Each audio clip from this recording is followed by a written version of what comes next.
Dr. Jeff Davis, President of Lordship Investments and Director of New Way Community Development, coming to you with 5 minutes today, with 5 minutes to live by. This program focuses on Christianity, business, insurance, sales, finance, marketing, just to name a few topics. Today we're going to be coming out of a book I wrote called How to Become a Real Estate Investor. Wrote this book for people looking to and interested in the world of real estate. How to become a real estate investor. Today, I want to talk to you from this topic: how to work with a VA, virtual assistant.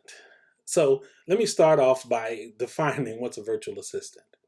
Once you get into your real estate business, and let me use my own as an example, um, I do some wholesaling. And so, once you get into developing your business, you're going to find that you're going to need some help. It's real easy to do everything yourself when you're able to or you have time to. But hopefully, you'll get to a place where that becomes almost an impossibility. It means your business is doing well and you need help. So you've got two ways of thinking of how to get this help done. Okay? Well, actually, three ways to get work done. Do it yourself, which I put to the side and say, no, you can't do it all yourself. Or you can get an assistant, and that assistant can be somebody local that you could work with to be able to do the things you need. And a lot of times that's going to be administrative things or maybe things to help you as you're marketing, trying to get business, etc. Or you can use what's called a virtual assistant. Now, the biggest difference between using a local assistant and a virtual assistant is that a virtual assistant typically doesn't live in the same country that you do. They could be all any place in the world because hopefully you're going to be using the internet and email with your assistant. So I've had a couple of assistants through the years, and let me tell you, the majority of them were pretty bad. And I'm talking virtual assistants here, people in other countries. Part of the reason that they've been bad is number one, you have to make sure people have a good work ethic. Even when you bring on a virtual assistant, you have to be very detailed in what you expect them to do. You have to train them to show them how you run your business and what your expectations are of them. And so I've had some that have been really bad, but there's been maybe, I'd say throughout the years, two, maybe three that have been decent to good. The one that I have now is excellent, to be honest with you, because I have someone who is comfortable calling people. They have the ability to get on the phone and call, and a lot of times that's a good thing. The way that I work it is I have them call leads that I provide them and see if they're interested in talking about selling their homes. If they are, she'll tell them that I will reach out to them, and then I do, and I try to see if I can pull the deal together. So it saves me this time of having to reach out to people because, contrary to popular opinion or even popular teachings, the best way to get people is to talk to a lot of people.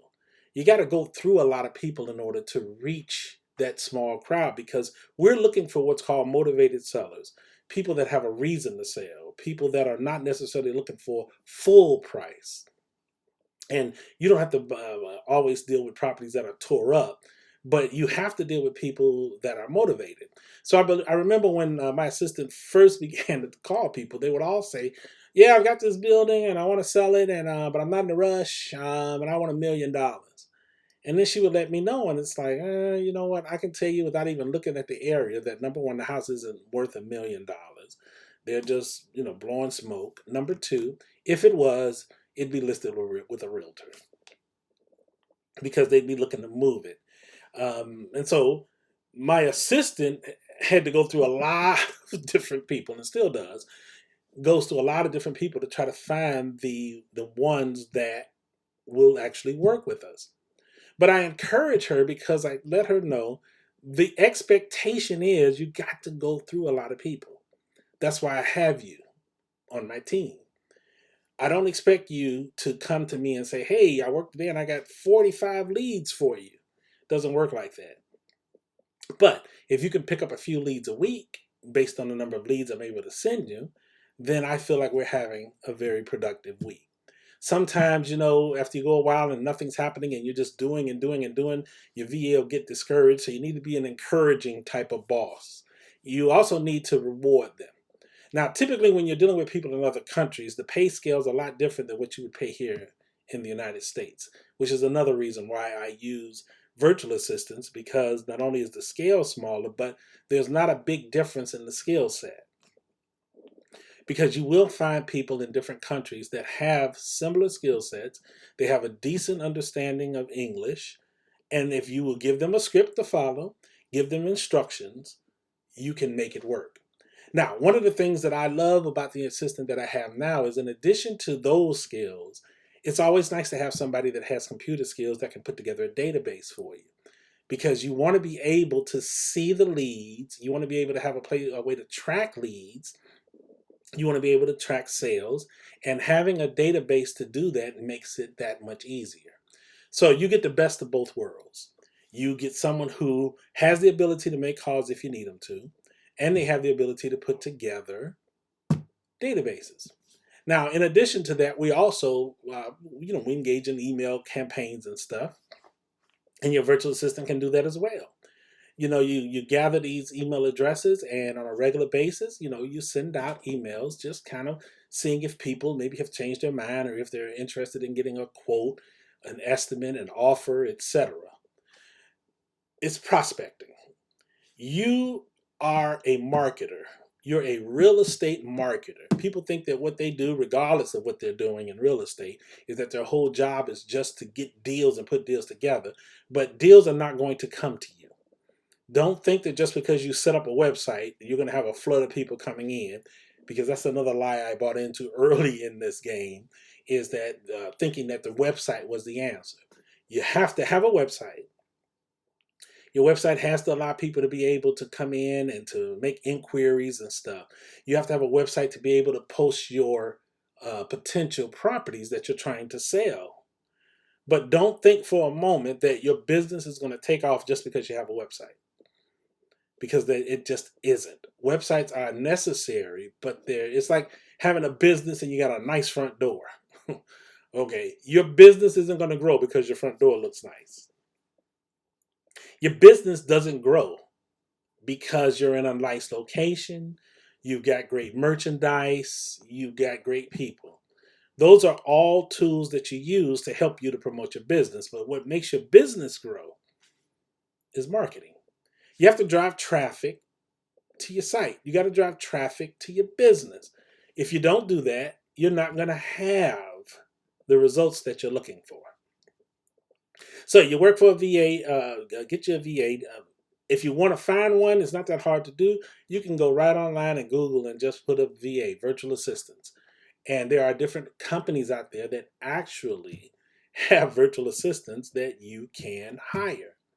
You're typically going to hire them on a part-time basis, because they're just prospecting for you. So it's not like you got to have them 40 hours a week, but you'll be able to hire them at a part-time basis. And what I would suggest you do is you find somebody that, even if your budget's really limited, just find somebody that'll work the few hours a week that you can afford to pay them, and make sure that you put together scripts for them to call.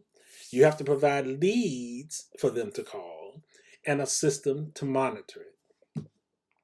What this does is, I know that I've got somebody out here working part-time who's always generating leads for me. So then if there's any leads that I find on my own, I add them to the ones that she provides, and it allows me to be able to build a business. You can do the same thing. I'm going to strongly suggest that you think about, as you scale your business and grow your business and increase your activity in the world, that you think about getting yourself a VA, somebody that can work for you part-time, somebody that can make calls for you, somebody that's able to help you put together a database and help you to pull the pieces together so that you can have the kind of business that you want. There's nothing better than having a well-oiled machine that works, and you can tweak it as you go along and make it into what works for you. It also, last thought here, frees you up to do the one thing that nobody in your business can do for you. That's put deals together. You've got to become the negotiator. You've got to become the guy, the girl who can pull it all together. You've got to be the one to kind of help make sure the pieces stay in place. And sometimes you can have a VA even help you once you have deals closed to monitor and make sure that all the pieces stay in place. Because again, they're going to be using the phone and the email. So no matter where they're located in the world, as long as they have the ability to make calls, it is not a problem. How to become a real estate investor. Get your copy at www.nwcom.org. Again, that's www.nwcom.org. Or go to Amazon, look for books by Jeff Davis, Dr. Jeff Davis, pick up a copy. I want to thank you for taking this time with me again today.